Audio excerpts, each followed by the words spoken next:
Hi there, and welcome to Live with the Paper Pixie, episode 391. We're trying this again on a Thursday night. I'm not sure what was going on last night, but welcome. If you're watching us live, say hello and where you're watching from. Today is Thursday, October 9th, 2025. And hello to my replay watchers as well. I want to give a special shout out to my Pixie patrons. You'll recognize them in the live chat with the little magic wand icon next to their names. They are channel supporters here for just $4.99 per month. And with that, they get a free members-only live stream. I said free, that's not free. They get a special members-only live stream each month where I demonstrate 2 cards live and we chat a little bit more. It's a little bit more laid back of a stream. They also get a digital download for those card templates. We're building a little card template book together. And if you join now, you can go back and download all the past templates as well and watch all the past live streams. So it's a really great deal. We've been going strong for 2 years now. We'd love to welcome you to the Pixie patrons. You'll find a join button in just below the video, and I think YouTube has made it easier on iPhones and Apple devices for that. So that's the scoop. I also want to give a special thank you to Susan. Thank you for the super chat right before I went live. I am really excited about tonight's project. Silver linings of the stream not working last night, I finished the design of the project. I was not quite finished for last night, so I think everything seems to be good, right? Okay, so a couple of housekeeping items. If you've got a question for me tonight, make sure you put a Q in front of that question. That will make it into my queue. I'm going to save all of the questions until the end of the live stream. That way I can focus on demonstrating tonight's project for you, and especially for my replay watchers. But I will answer all of your questions at the end of the stream. Don't forget to use the Q, and please save the Q for questions only. That helps me read through all the questions. When you shop with Stampin' Up, you earn Stampin' Rewards on orders of $20 or more. You just need to have a Stampin' Up online account and opt into the Stampin' Rewards program, totally free to participate, in any order of $20 or more earns 10% back in Stampin' Rewards. Stampin' Rewards earned on orders are good for 12 months, so you can save them up. You can use them as you earn them. It's your rewards your way, and I love them. I love cashing in my rewards. So it's a super great program. That just started this April. So let's see. What do I have? I don't have any show and tell for you guys tonight. I'm going to come back to this really quick because I totally forgot to tell you about, I was going to tell you last night about the kit sale, but that didn't happen. That ended yesterday. But this month is an incredible starter kit special. And I think the last live stream, I had one of the numbers slightly incorrect, but we've got 2 different options with the starter kit this month. We've never had the starter kit be this amazing. So both options, you get $90 in free product. So you've got a $35 option where you can select up to $125 in product, or there's the regular $99 option, but you can select up to $189 in product. I think I was saying $185. Both options, you get $90 in free product. I honestly recommend that you do the $35 option because once you purchase the starter kit, all your Stampin' Up! Orders after that, as long as you're an active demonstrator, will be 20% off. So I think that one is really the better deal. So if you've got a big wish list, the starter kit is a great option. It gives you the opportunity to have a business, but not the obligation. So if you have any questions about that, the other cool thing about a starter kit special starting at the beginning of a quarter is that you'll actually get to enjoy the Stampin' Up! Benefits or the demonstrator benefits through April 30th of 2026 without doing another thing. So they give you a really nice window of time to kind of test drive the demonstrator perks. So if you've been thinking about joining Stampin' Up! And you haven't before, or if you were a part of the Stampin' Up! Family previously, now is a great time to rejoin. But if you have any questions, feel free to ask me any questions. Happy to answer them live, happy to answer them in email. I love this starter kit opportunity. So that's the scoop. That's the big thing going on this month. Next month to look forward to, we've got brand new online exclusives that are dropping, and I actually just placed my pre-order at the end of last week. It's shipped and should be delivered hopefully sometime next week. So I am looking forward to seeing the new pockets. All right, so here is the project that we are making tonight. I want to give a shout out. I don't know her last name. She was a German demonstrator. I don't think she's no longer with Stampin' Up, but her name is Cloudy. Creative blog by Cloudy. Her blog is no longer up, but she does have an Instagram. So this project is inspired by a project that she shared. Hers was taller and had a test tube in the middle with cash. This one, in my mind, I wanted to put a lip balm. However, cash will also fit. And when we put this together, I will show you. It's the same height as this lip balm. You might be thinking, what is Labello lip balm? It's actually, I think, a German brand. I had ordered it off of Amazon, but the other one that will fit in here is the Vaseline Lip Therapy, which you can get these at the Dollar Tree or Amazon for really, really inexpensive. I think it's like a set of, I don't remember. I'll put a link in the description to the one on Amazon. You get a set of 4 for, I think they're less than $1 each. But these are kind of the larger diameter lip balms. So they're 3/4 of an inch, and that's this design. I'm going to show you a couple of options that you can use to put the little holes to put your lip balm in the middle. And I'll show you when we put the box together. You can roll up some cash, you could roll up a check, and that will fit in here as well, which is great for the holidays. So believe it or not, this is a shadow box frame that is totally, I'm going to put my finger through it. It's totally open. It's like a little window. And this twine, I'm not going to untie it because I like that it's tied, but basically you untie the twine and then you can unroll this whole thing. So as we put it together, that would be how the recipient would take it apart. And I had fun using different products, pulling from a little bit, a couple of different products. We'll talk through that, but just use what's in your stash. Or if there's something that I use that you have to have, all of those products are linked in the video description. They are also included on the free project sheet. So this is already linked in the description. Those of you on my email list, this will email out to you tomorrow. So you can get that via email, but you can also download it from the video description just beneath this video. I've got a template for reference, the Stampin' Up! Supplies I used, and what was the other thing I was telling you? I don't remember. Anyways, all the supplies I used are listed here, and I'm going to share with you a couple of alternative supplies that you can use as well. All right, let's jump into demonstrating this project, okay? So I'm going to grab a piece of the modern, well, let me show you the products we're using. My brain is all over the place tonight. We're using the Modern Christmas Designer Series paper. It's a specialty paper with gold foil. This is absolutely gorgeous. I'm using this awesome pattern. Love it, love it. This was in the online exclusives, I'm pretty sure, so Modern Christmas Specialty. Then I am using the Festive Friends dies. That's going to be the tree and this little kind of starburst. I'm using the Traditional Labels bundle, and we're doing Mary. And then this little die here, but this is for a little tag on the side. That's this one. And that Mary doesn't quite fit in the tag, but I kind of love it being a little bit off the edge. I love the look of that, and that's some gold embossing there. And believe it or not, the circle that I'm using, I see a Kona hair right inside that pocket. It's like glitter. I'm using the circle die from the Turtley Awesome dies. So a couple of funny things about this. I really needed a 3/4 inch circle. So I went to my stash of dies trying to figure out which ones had a circle die big enough. So Turtley Awesome. This is on the last chance list. These are the all zipped up dies. That one will work as well. The smallest circle in stylish shapes should work.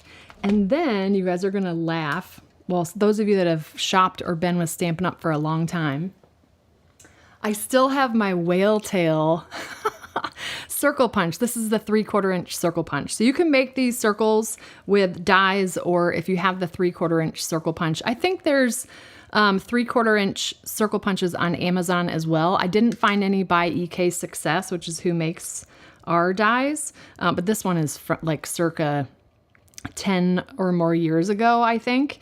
It was sitting in the upstairs office. I found it last night. I'm like, oh my gosh, I do still have the 3/4 inch circle punch, but there's options on Amazon as well for punches if you'd rather do punches. Okay, I think that's all that good stuff. So we're going to start with a piece of the Modern Christmas Designer Series paper, which on camera, it's a little hard to tell, but there is some beautiful gold foiling in there. And this piece measures 3 7/16 by 12. Now 3 7/16 is just 1/16 less than 3.5. And I'll explain why we're doing that just so we don't have any paper edges getting in our way. But with that measurement, out of a 12 by 12 piece of paper, you can get 3 of these. So it's great for making multiples. Takes a little bit to put these together, but they are easier than they look, okay? So again, 3 7/16 by 12. I'm gonna grab my Simply Scored. Oh good, I love that you guys still have your 3/4 inch circle punch. So that'll make it even faster for this. I'm gonna show you how to do the dies, but the punch is pretty self-explanatory. I'll show you before we die cut. All right, so I recommend for this doing a non-directional pattern. And the only reason is because this box is gonna go in like a clockwise circle or counterclockwise, whichever way you wanna look at it. So all these patterns are gonna go in a different direction if you're using a directional pattern. So I recommend doing non-directional. If you do directional, you might want to break this apart into multiple pieces. And then I would recommend, it's going to be a little bit tricky to figure out the measurements. I know some of you are masterminds at that.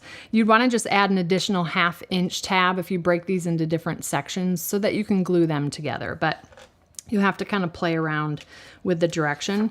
To me, that's too fussy, so that's why I picked a non-directional paper for this one. All right, so along the 3 7/16 inch side, let me get my notes. We're gonna score this at 1/2 inch.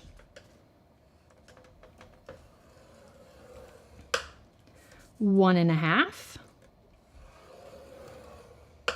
2 and 3. Okay, so 1/2, 1 1/2, 2 and 3. I'm going to turn it clockwise. And then along the 12 inch side, we're going to score this at 2 3/4, 5 1/2, 8 1/4, and 11. Okay, so 2 3/4, 5 1/2, 8 1/4, and 11. And then I'm going to rotate it 180 to the opposite 12 inch side.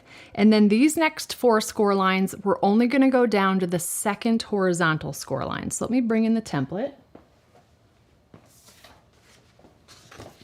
It's going to look upside down. Well, this is going to look upside down. But anyways, we're scoring only down to that second horizontal score line. Okay, so that's going to be at 1 1/2, 3 1/4, 7, and 8 3/4. So 1 1/2, 3 1/4, 7, 8 3/4. And we're going to stop at that second horizontal score line. It's going to be a little tricky for you to see that on camera.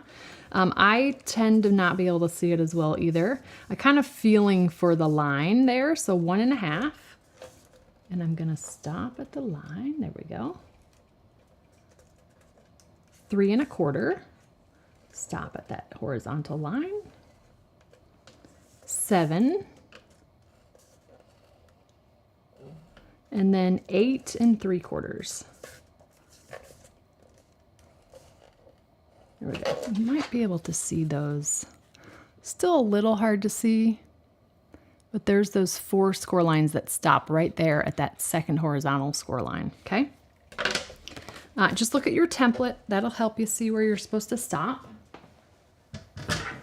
So now I'm going to go ahead and fold and burnish on all the score lines that go all the way across. So ignore those short score lines. Those are just going to be cutting guides for us to create that shadow box frame look.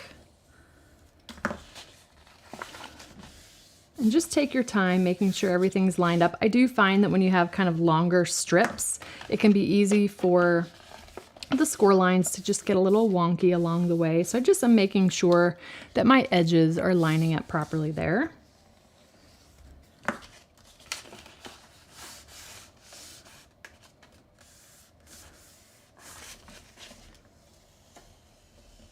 There we go. All right, so that's all the long ones, and we'll go to the short ones. And again, I like to just make sure that these edges here are lined up as I fold and burnish.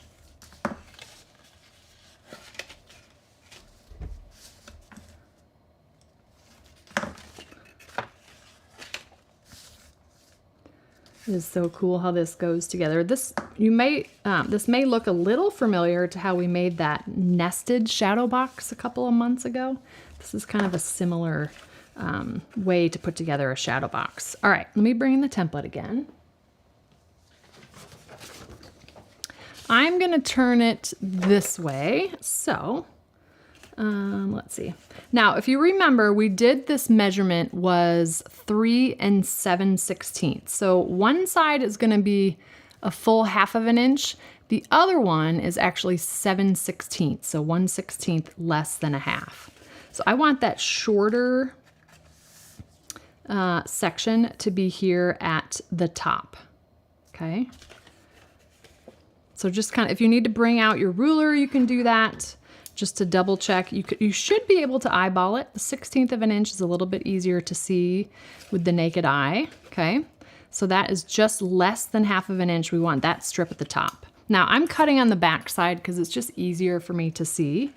We are just gonna make small cuts here along the bottom.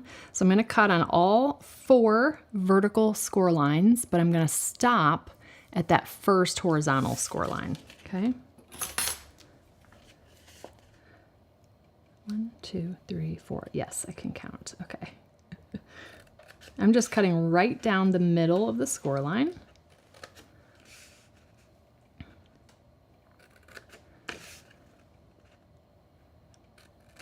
All right, so we just kind of released those little sections there, okay?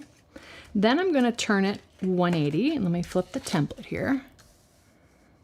And now what we're gonna do is cut up the vertical score lines that go all the way across. So kind of ignore these short ones that we made. We're gonna do those next, but I'm gonna cut up the 4 vertical score lines and stopping at the 1, 2, 3, the 3rd horizontal score line. So essentially, just this middle section here is gonna be left intact, if that makes sense. So again, I'm just gonna cut right down the middle of the score line, stopping at that 3rd horizontal score line up.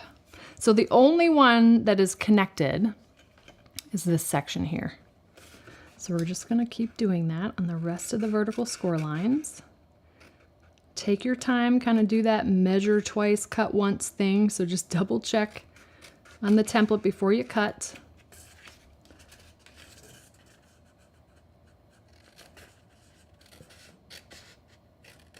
There we go. So I've kind of released all of those. And now what I'm going to do is cut up those 4 short score lines. And again, those are just guides for where to cut. I'm trying to get the shadow from the lights out of my way. All right, here we go. Like that. And again, these stopped at the 2nd score line.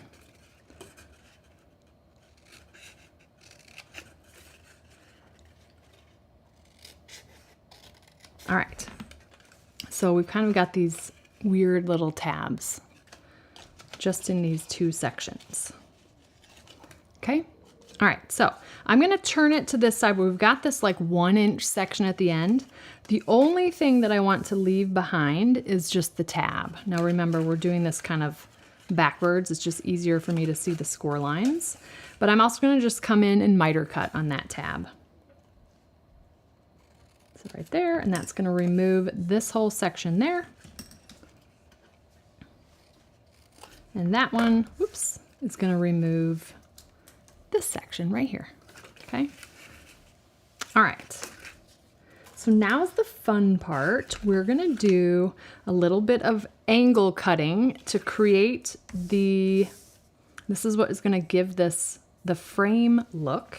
So if you see where those short score lines reach that second horizontal score line, we're gonna cut from basically the top of that cut on an angle up to the next score line. So this one, when I do these angle cuts, I'm right-handed. I try to make sure that my cut is on my right side when I do that angle cut. I also recommend just kind of folding things out of the way.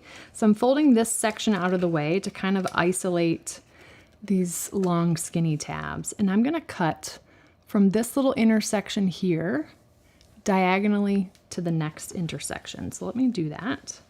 It's just a 45-degree angle. I'm gonna show you what that just did. We cut it like so. Okay, so now I'm gonna kind of flip it.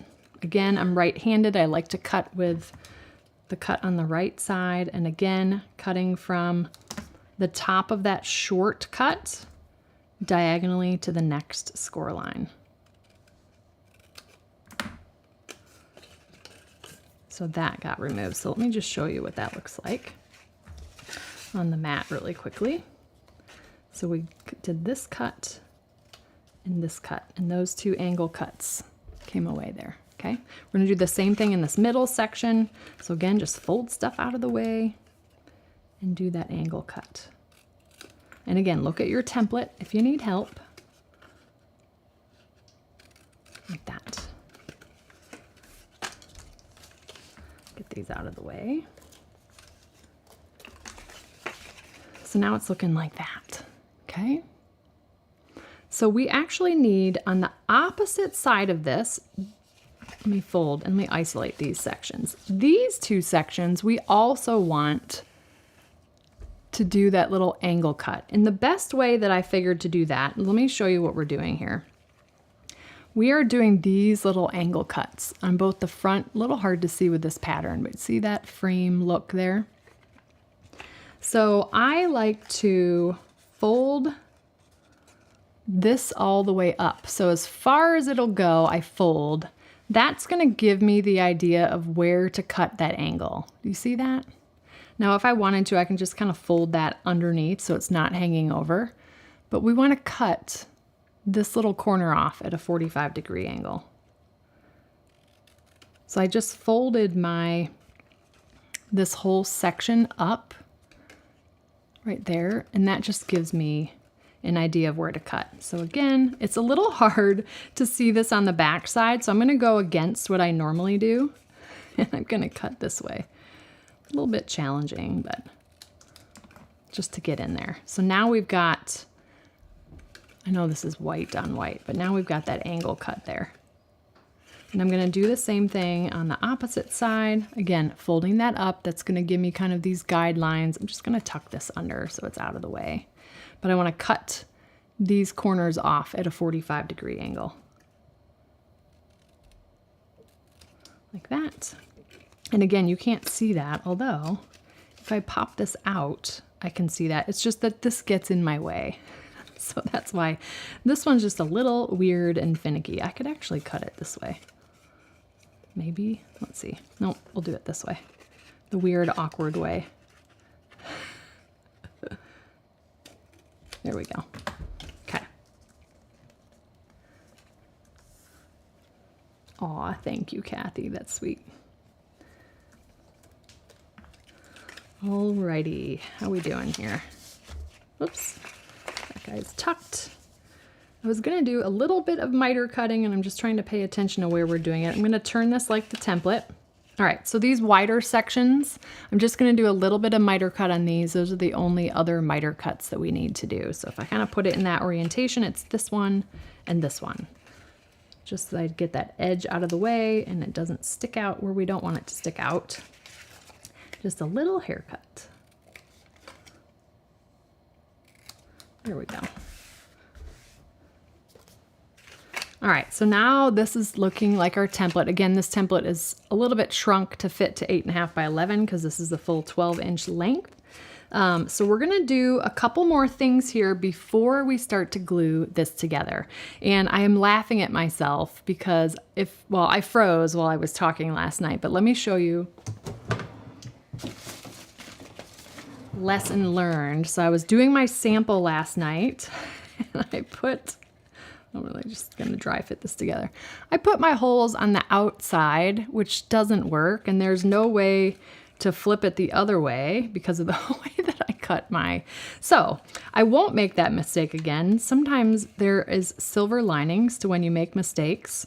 So we wanna make sure we're putting the circles in the narrower section. What I did wrong is I put them in these sections, those 3/4 inch circles. So if you're gonna use a hole punch, let me show you what I would recommend. I would take a Post-it note or a piece of paper. It doesn't have to be a Post-it note. We'll see how this works. And I'm gonna just punch a circle. I'm gonna punch 2 of them.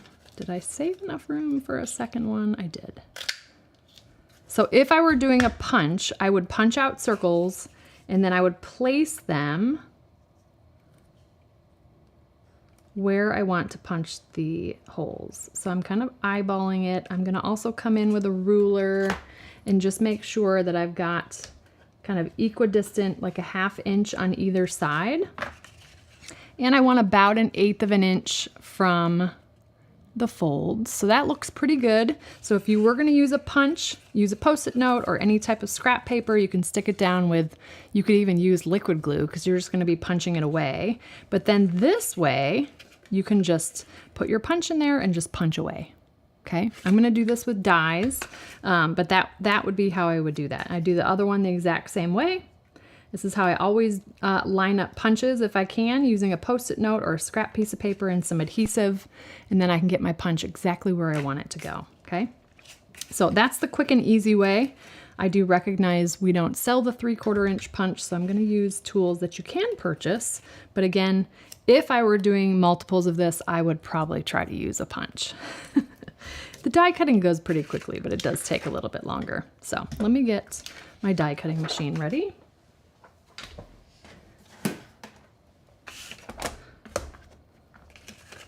We're just gonna start with one side. I'm gonna take my little circle die from the Turtly Awesome dies. I'm going to place that. I'm using the Anna Griffin Empress, so it's got a magnetic mat. And let's just make sure that is centered. Why is that looking off to me? Let's see.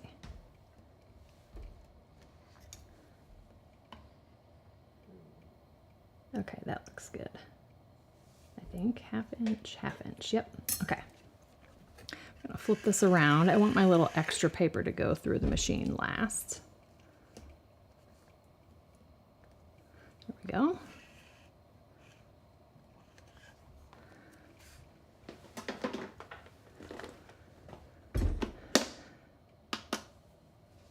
Okay, run.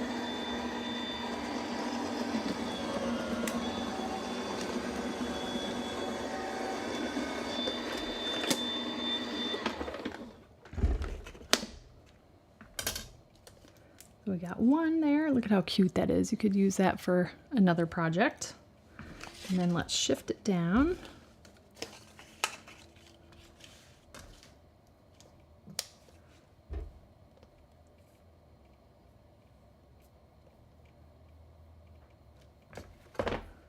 Making sure it's centered. You want a 1/2 inch on either side. That's looking good.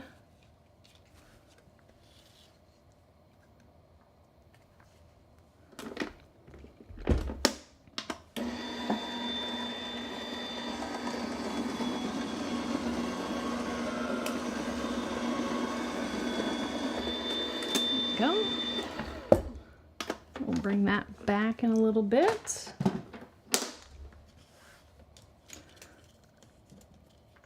All right, so we got our circles. Now we're gonna put in some hole punches. And I actually created a template, but we're gonna create a template on the fly so I can show you what I did. I'm gonna be adding 3 holes, and that's going to give us the holes to feed our twine through, because this is going to close the edge of our shadow box, but when untied allows the shadow box to be open so the recipient can get to the contents. Now, if it's cash in there, they're probably going to figure out how to just pull it out, but I wanted to give you an option to have that closed with twine. All right, so basically I'm just going to create a template that is the shape of this rectangle, and then we're going to mark some pencil lines to mark where we want to put those holes. And that's going to help me line up all 3 of those so that they're all lined up properly in the corner, and I'll show you an easy way to feed the twine through, okay? So let me grab a piece of basic white.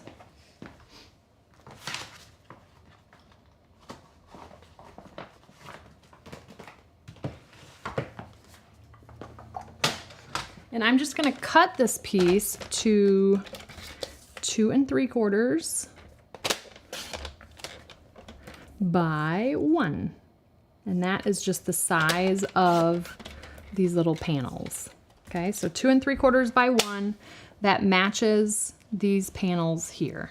Okay, so then on the paper trimmer, I'm just going to line this up at the halfway point, so a 1/2 inch on either side. Just get that lined up. Now I'm just going to do a score line. Why not? So we're going to score it right down the middle. Okay. And then I'm going to turn it sideways and I'm going to slide it up to 3/8 of an inch. And then I'm going to score. And where those 2 lines intersect is where I want to put my little hole punch. Now you could do this with a pencil mark as well. Here's my template with a pencil mark. You'll see that I made a 1/4 inch line, and then I thought, nah, let's go down to 3/8 of an inch.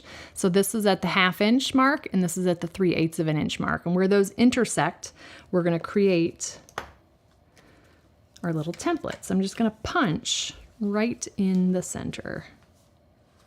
Just make sure that looks in the middle. That looks good. So you can use that as your template, okay? You can also eyeball it as well. You don't have to be all perfect with that. So I'm going to start by lining up this section here. I just want to make sure I'm at the edge. And I'm going to punch. There we go. And then I'm just folding this literally in half, and then I'm going to tuck that little 1 inch tab. So see what we just did there? We added the 1 hole punch, then I folded this in half. So basically both sides meet, and I'm gonna tuck that little 1 inch tab in there. Just making sure that's lined up. Now where my punch was, I can just punch again. Now I probably could have done all of this at once with the template. Not that I'm doing that live. So what you could have done is place your template here after it's folded and punch through all 3 at the same time. That'll save you a step, okay? All right, so we've got our hole punches. Hole here, hole here, hole here, okay? Now comes the fun part. We're gonna start to assemble this, and you all are gonna be like, what? That's so cool. I love when we've got a good box construction. All right, so I'm gonna flip this over. Let's turn it this way. This way. All right, so I've got my little hole sections here on the left. I'm gonna fold on the second score line from the left, and then we're gonna glue these like this all the way down. I'm just gonna do one at a time. So you can I'm dry fitting it so you can kind of see what we're doing here, okay? So remember how we did this to 3 7/16? This little tab here is 7/16 of an inch instead of a 1/2 of an inch. And you'll see that when it's folded, see there's that little gap there? If I were to do this to 3 1/2, you would be competing, this score line would be competing with the edge of the paper, and we don't want that. So I'm gonna put liquid glue only on this little 7/16 of an inch section, and then I'm gonna fold that down. Now the reason why I'm putting the glue on this section is because that one's mitered. That way glue's not gonna go where we don't want it to go, okay? So liquid glue.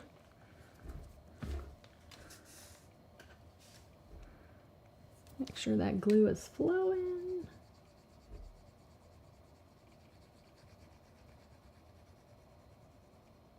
All right, there we go. Glue there. I'm just going to fold that down. And give it a couple of seconds.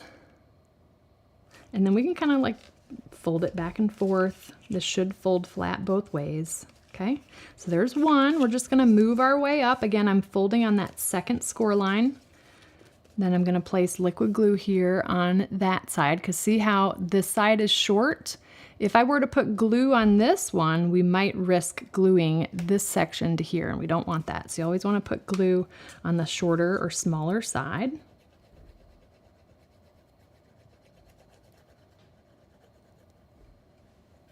Now this is specialty paper, so there is some gold foil. Don't be too heavy-handed with the liquid adhesive. I find that it oozes out a little bit more when gold foil or foil is involved. So a little less glue than you think. And again, we can kind of zigzag that back and forth. I say zigzag, but I'm just kind of moving it back and forth. Hopefully you can kind of see what's going on here. We're kind of creating those frame shadow box sections. Okay. Same thing here, liquid glue on this section. Again, we're only going up to the score line. If you need to fold it again so you can see the score line better, just go ahead and do that so you know where to stop. But I am also not going right up to the score line, just a little bit short, just because I don't want any glue to ooze. We're just using our surface here to fold everything flat. There we go. And then the last section here, liquid glue.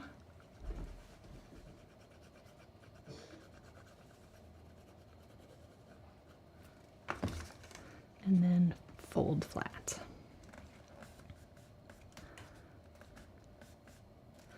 Just giving it a couple seconds to adhere. All right. So I am going to put this, so my little 1-inch tab is here on the left, and we're going to just kind of fold each section into its place. So what I love to do, or really the way to do this, is you need to take the flat edge and tuck it into the angled edge. So both sides are folding into that angled edge. You see that? So there's one. And I'm just going to dry fit this for a second. So again, that's fitting into, you want the angled edge to be on the outside. Angled edge. Oops. And then this, the 1-inch is actually going to tuck into the edge there. So that's how it's going to go together. We're going to tie this with a twine, but again, when the recipient opens it or unties the twine, it'll lay flat. Okay, so let me show you. This is going to sit right in that hole there. Okay, so this is the Vaseline. Again, the labello also is really the exact same form factor. So that would fit in there. Again, I'm just going to kind of fold up sides here, making sure that that angle is on the outside. And once the lip balm is in both holes, let's see what's going on over here. There we go.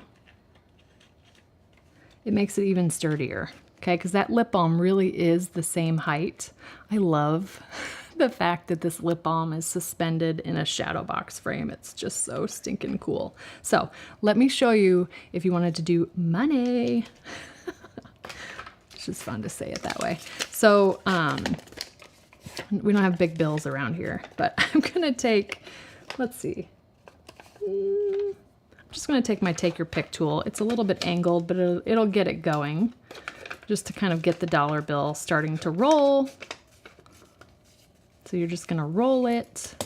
You could do multiple dollar bills. You're just going to want to kind of roll it tight. I think that should be tight enough. As long as it's 3/4 of an inch. Once you get it in the hole, you can just let it go, and it'll go to the diameter that it needs. You could also wrap this with designer series paper if you wanted to kind of conceal the money. Get this tucked again. Here we go. It's fighting with me a little bit, but we'll get it. It unraveled a little too much, I think. There we go. Okay, so there's that with money in the middle, which is so cool. But absolutely, you could actually wrap this with designer series paper. I'd roll the bill tighter than I probably did. About 3 inches or 2 3/4 inches by 2 3/4 inches of designer series paper should give you enough circumference to conceal the money if you didn't want that. I think it's kind of cool to see the money in the middle. This would be cute as an ornament on the Christmas tree as an example. Just a fun way to gift, but that will fit in there as well. A check will fit because I think checks are the same width as dollar bills or pretty close. You've got about 1/2 inch of wiggle room, so that should work as well, but it's just kind of a unique and different thing to put in this. I love things that are like multi-use. So let's bring the chapstick back in. And we're just gonna fold this up. Again, I'm tucking the flat edge inside the angled edge. There we go. Okay, so now what I'm gonna do is take my twine. Let me grab that again. And this is it's listed in the project supplies. What is it called? It's called the black and white and gold baker's twine. You actually get 2 spools. This is black and gold. The other one is white and gold. So I'm going to I'm leaving it on the spool. I'm going to grab a floss threader. You can get a whole pack of them like this. I'll link this in the description as well if you don't have these. Most of you probably have these because they're so handy for threading. But you get a pack of, I don't know, there's probably like 20, 25 in the pack, but you can use these until they break. Okay, so I'm just going to loop the end through the loop. Okay, I'm just gonna kind of leave it a little long there. And then I'm gonna take this end and we're gonna feed it through our holes. And it's actually pretty easy to feed it through both the side and the top hole. And then I'm just gonna pull, and that pulls my twine through. Okay, so fun. And you could tie this in a big loop to turn it into an ornament if you'd like to hang. I think it would be really cute hanging like so on the Christmas tree. You might want to tie a knot first and then tie the top knot just so this edge here, see how it's gapping just a little bit? I would just tie a little knot first. So I'm actually going to tie a bow here. Let me get my tweezers because I'm going to use them as my third hand. That just kind of pulls things together really nicely there. Oh, you know what I forgot to do? We're not going to tie that yet. I forgot to do my little tag. Let's do some die cutting first and then we'll finish that off. That'll give me a chance to use the floss threader again. You can see that a second time if you missed it the first time, okay? All right, so we're gonna do some heat embossing. I'm gonna grab a scrap of basic black. I'm actually gonna use my Misty for this. I like to stamp Versamark a couple of times so that I get really good coverage with the embossing powder.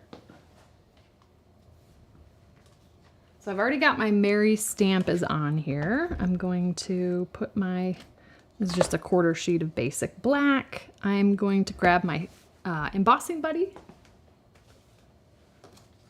This is my original from, I always have to tell this story because some of you are new here. This was the only thing I've ever purchased as a customer from Stampin' Up! I bought it in 2010. It was like $3.50. It's the only thing I bought. The demonstrator I ordered through, hi Tina, she sent me a catalog and the rest is history. So I still hang on to my original embossing buddy, but it's just gonna remove the static and the oils so you don't get embossing powder where you don't want it. So Versamark, and I'm gonna do this probably 3 times, just ink up my stamp. Don't wanna lose that guy. A juicy Versamark pad is good too. But I do find I just get better results if I do the Versamark 2 or 3 times. Makes it good and sticky. Now I'm not pushing down very hard. If I smash down on this, my Versamark is going to kind of spread. So I'm just touching enough. So that's probably good there. Take this off. Got gold embossing powder.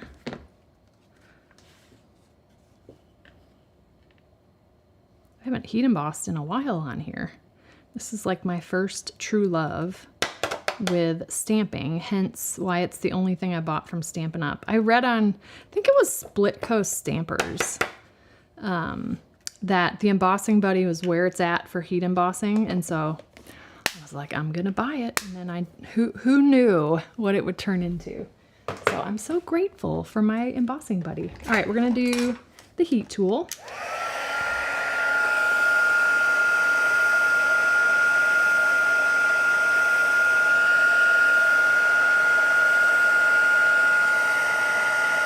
I love to watch the magic of it turn.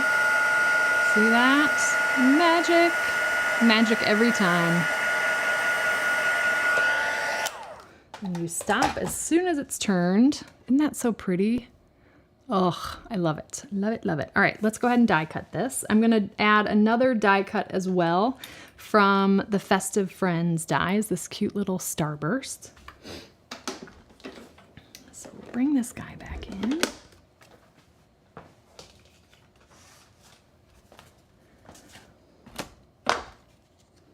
All right, so first and foremost, let's get our little, this is again from the Traditional Labels dies. I'm going to turn it in such a way that it's a little bit angled. So like the top part of the M is a little bit cut off, the bottom of the Y is a little bit cut off, but that's okay. It's kind of a fun look. And then let's throw this guy on there. Way too big of a scrap of basic black, but I'll use it for other things. Whoops, turn it on, Julie.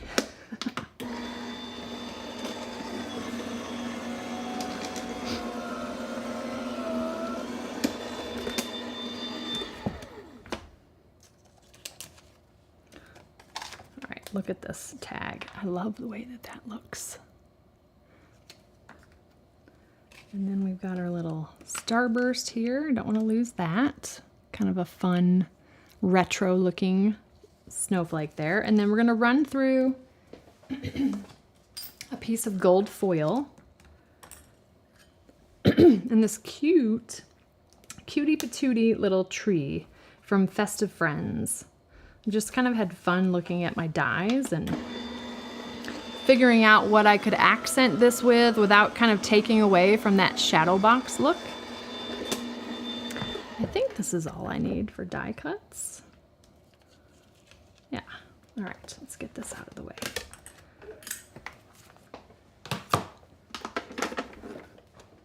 All right, I'm gonna take your pick tool. Where did it go? Hiding under the heat tool. All right, just little ejection holes here. That's gonna help me pop out my tree here. There we go. But I love the little detail on that tree. So there's that. We got this guy, and then, all right, how am I gonna do this one? This one I'm gonna put right there. I'm gonna do a little bit of liquid glue. Let me get my reverse tweezers here.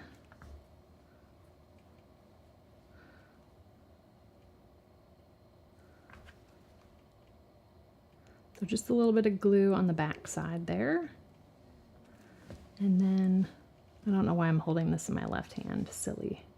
I did the same thing when I made the sample. I'm gonna put that just off to the right there. Okay. And then these low profile dots are on the last chance list. I was trying to find other gold embellishments, and one of them is like sprouted legs and walked away, the one I was looking for. But I have these, and they're still available to purchase at a discount. I'm just gonna pop that right in the center. That's gonna be my little tree element. And then that template that we created, I'm gonna use that to help me punch the hole in the tag. So I'm kind of on the back side. I'm lining up the point of the tag. I'm coming down just a hair from the top. And then I'm gonna punch. Might as well use that template for all it's worth. So that puts the hole, and it really kind of falls right underneath that loop of the M. All right. So now let's just pull the twine out. We're gonna redo that. Well, I don't need to pull it out all the way, but I have too much fun with the floss threader, so we're gonna do it again. Okay, so let's see. Think, Julie, think.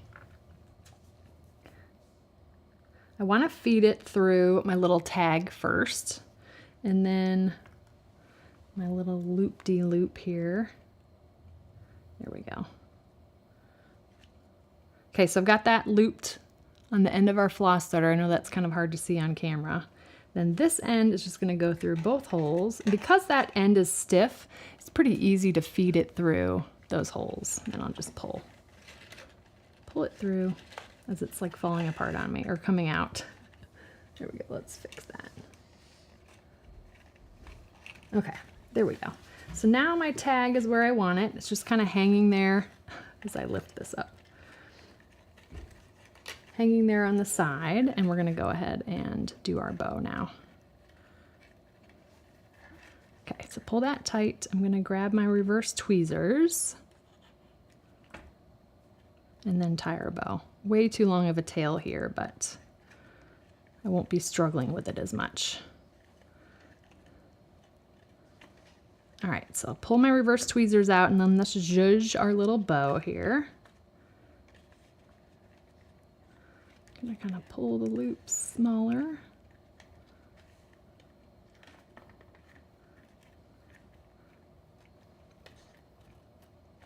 Get it to where I like it. That looks good. Pull the tails down. Oops, that loop's a little bigger. Okay. So we've got our little tag on the side, trimming it off the spool. The tag's hanging on the side there, so cute. And then for the tree, now it's up to you if you wanted to kind of balance things and add it to the left. Maybe I will do that for this one, and then I'll show you the difference, okay? So here's the trick with adding any type of element to this frame. You want to make sure that wherever you add adhesive or dimensionals, that you aren't adding it to two sides at the same time. So the reason why is you want to be able to, you want the recipient to be able to open this all the way without these things getting in the way. So you want to be strategic about where you put the adhesive. So if I'm going to put my little tree here on the left, I'm going to add 3 mini dimensionals, but I'm going to make sure that I place them, along the side, and I don't crisscross over that little diagonal piece. So let me grab mini dimensionals.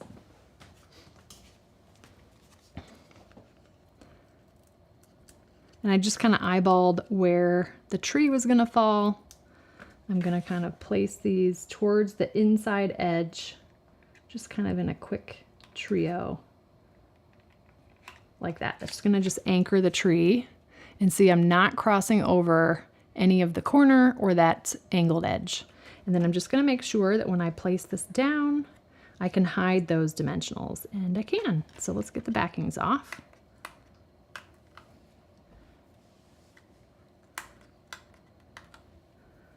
Welcome, Avika. I'm so glad you caught us live. All right, let me grab this, and we're gonna pop that right there. Now remember, even though the bottom of our tree is crisscrossing kind of that corner, the adhesive is only along the edge, so this will open and close freely. But there's a little bit of a different look. Let me get tidied up a little bit here. And I can show you the two next to each other. So here's what we made tonight, and here is the sample that's in the photos. Again, 2 different lip balms. They look kind of identical, but Labello and Vaseline. Vaseline's the cheaper of the two. I'll probably put links to both for you, my Amazon links, but is that not so cool? You have to tell me if you like left or right. I don't know which one I prefer. This one feels a little bit more balanced because we've got the tag and the bow on the right and adding that to the left, but would love to hear what you think in the chat. So those are our, what did I call this?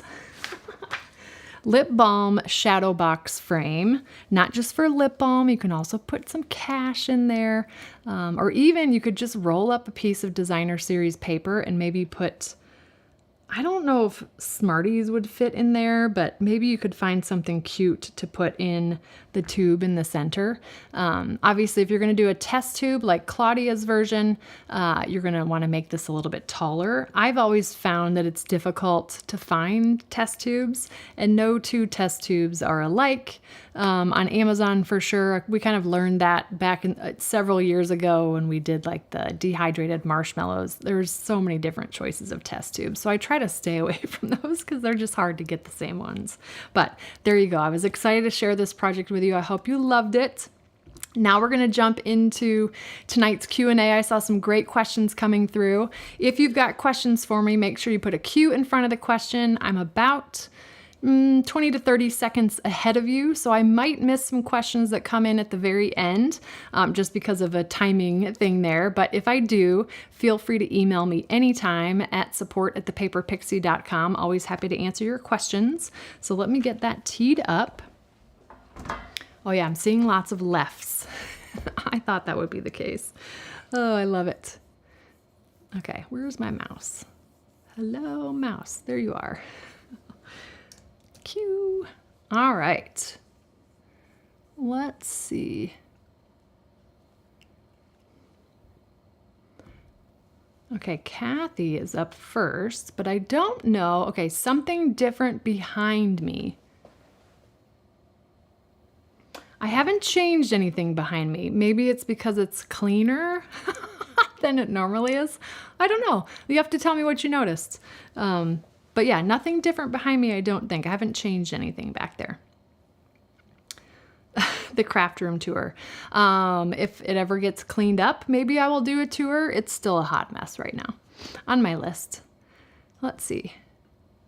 Okay, as a demonstrator, is there a limit to the number of new pockets for stamps or dies in a pre-order? Ooh, this is a good question. I think you're talking about the new empty pockets. On pre-order, I believe there is a limit of 1 for those pockets. I think that's what you're asking. If it's not what you're asking, in general for pre-order, demonstrator pre-order, which we're in the midst of pre-order, and I forgot to mention that with the starter kit special. Not only can you get a lot of product for $35, but you can also purchase the new pre-order products. So those, the online exclusives that launch in November, you can add to your starter kit now, which is a very cool perk with the starter kit. But typically pre-ordering limits are 2 of consumables. So think paper, ribbon, embellishments. We can order 2 of each of those. And then non-consumables like punches, dies, stamp sets. I'm thinking the pockets are a limit of 1 during pre-order. And then those limits are lifted once the customer go live date happens. Let's see. If you're currently in pending this month, no, you will not be able to rejoin. You would need to resign to rejoin. So pending, if you're pending this month, this is a pending month. And what Jean's referring to is if you didn't happen to reach your quarterly minimum for the quarter, let's see, the September 30th quarter ending, October is a pending month. You wouldn't technically drop as a demonstrator until November 1st. You could rejoin once reports finalize, usually by the 6th business day of November. So yeah, if you're impending right now, unless you were to resign, you wouldn't be able to take advantage of the starter kit special. Let's see. How do I determine when to cut down the middle of a score line rather than go to the left or right of it? Honestly, it really depends on the construction of the box. In most cases, cutting down, well, really, yeah, generally speaking, cutting down the middle of the score line works 99.9% of the time. In some cases, it helps a little bit with the construction of the box if you cut away the score line. I never leave the score line attached. So I'm either cutting the score line away or I'm cutting right down the middle. It really just depends on how the box goes together. So I always try when I'm demonstrating projects to say whether or not cutting down the middle is fine or if I recommend cutting away the score line. And sometimes it's a matter of trial and error. Maybe you're working on a box. I always recommend, if you're gonna try a new box, maybe make it out of scrap paper or paper that you don't love the pattern of. In case you make a mistake, you can kind of learn along the way. That can kind of show you an example of whether or not you want to cut down the middle or cut away the score line. But again, in most cases, cutting down the middle is just fine. Ooh, Creator Camp was so much fun. I forgot to chat about that. I think I was so frazzled from last night's technology hiccups. But I had, 3 trips in 3 weeks. So Salt Lake City for the Million Sales Achiever Retreat. Then the next weekend was Cincinnati for a family wedding. And then the weekend after that, and last week, I was in Portsmouth, New Hampshire for Creator Camp, and it was amazing. I think there was 80 some of us together. We're all content creators from different backgrounds. I think I was the only paper crafter there. I'm not positive on that. Lots of podcasters and coaches and photographers, all kinds of different backgrounds. And it was just cool. We're all brought together because of the software that we use. And that is what my live stream is powered by, is Ecamm Live. You can read about it in the description. But it's just so cool that a software brought us all together. So much fun, so many great conversations. I learned a lot of really cool things as well. I still need to go through all of my notes that I took. We just had so much fun together. The ending event was karaoke at a jazz club, but the jazz club was actually an art gallery. So it was just a really cool venue.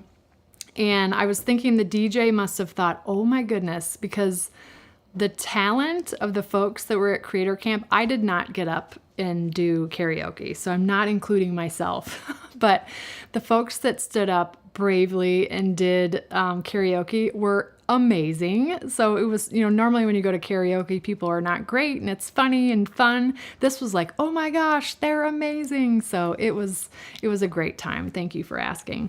I'm now happy to be home for the month of October. I'm not traveling this month.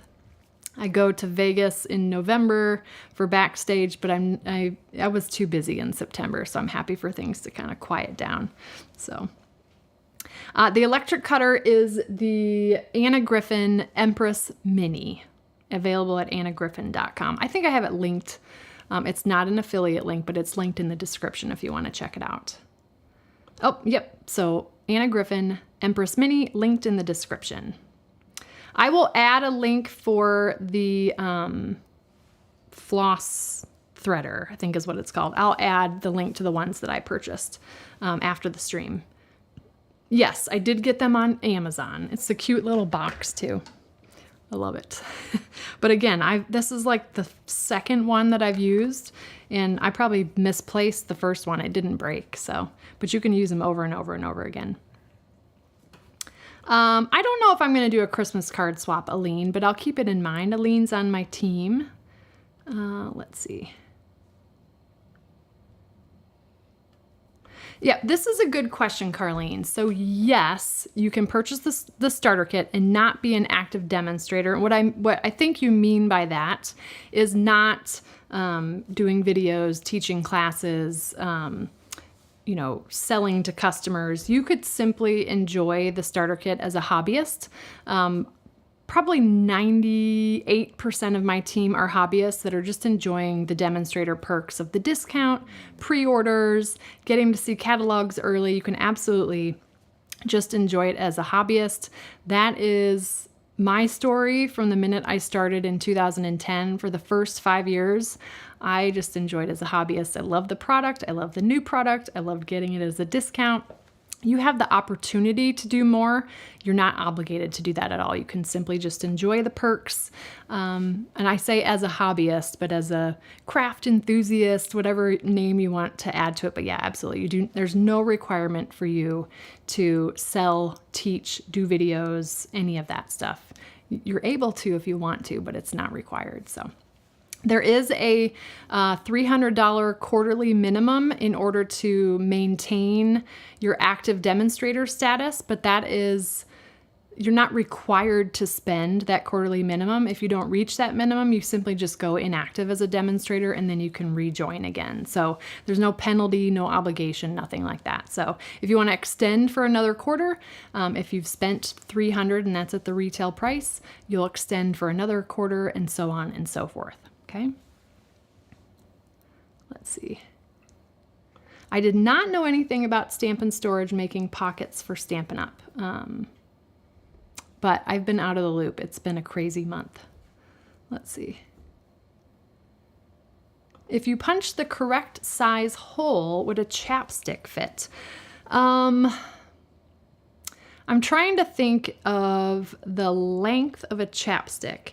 The only challenge might be is that a chapstick might be shorter than 2 3/4. I didn't actually share the dimensions with you. They are included on the project sheet, but it's 2 3/4 by 2 3/4 by 1. So if you did have the right hole for a chapstick, and as long as the chapstick is like 2 3/4 in height, this should work. Otherwise, you may need to adjust measurements slightly to fit as far as like height-wise for a chapstick. Let's see. Okay, I think that's the last of the cues, you guys. Thank you so much. If you enjoyed tonight's project or learned a tip or trick or two, make sure you give us a thumbs up here on YouTube. That helps us out at the channel. And if you're new and you're not already a subscriber, I invite you to subscribe if you like tonight's content. That way you'll get notified when I'm live, which is every Wednesday at 8 p.m. Eastern Time. Next episode 392 will be on Wednesday. This is an odd night for me because of technology issues. I will be live, let's see, Wednesday, October 15th for episode 392 next week.